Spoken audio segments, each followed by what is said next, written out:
My name is James Stokes. I grew up on a dairy farm in central Wisconsin in Amherst Junction and moved up here in 2007 to kind of follow a girl.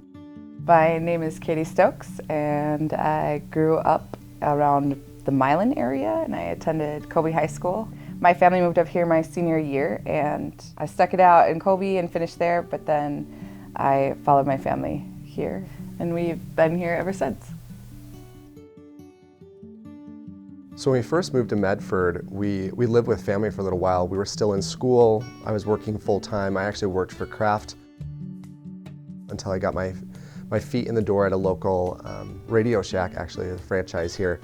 And I was still going to school part-time via NTC, North Central Technical College. And then I attended Marathon County and got my associate's degree. And all the while we were looking for a place to stay. So we lived in an apartment for a short little while before we actually moved back in with Katie's family into her large family dwelling. And we lived there for a couple years while we finished up our schooling. And in that time we actually had 3 children. So going to school full time, raising kids, and working. We kind of worked opposite shifts. But our goal was to save up to be able to buy a home. And that took us, almost 6 years before we had enough for a down payment. Thankfully, because we were first-time home buyers, we had the opportunity to work with the Taylor County Housing Authority, who gave us a little bit of that initial funding that we needed for a down payment for our home, which I don't know that we would have been able to get the house that we needed for our family had that not been available for us. We're just very fortunate across the board to just have the support of our family and then also the community that we lived in.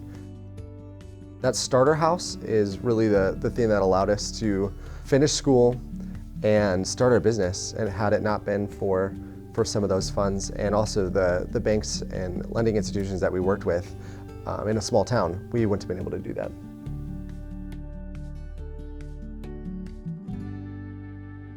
Katie and I are actually full-time wedding and portrait photographers. We started our business in 2010. Along that journey, we actually started a second business with the help of the Medford Area Development Foundation. I wrote a business plan and submitted it to a competition, and in the mouse print of that competition it said I needed to start the business if I had won the grant. And so in 2014, we started Stokes Media, which was really an extension of something that we already did and we're passionate about, and started doing websites and graphic design kind of in our off season to kind of supplement our income that we shoot during the summer. And so we've worked side by side with small businesses and just entrepreneurs to get them online, and doing a combination of graphic design and video work and web development as well.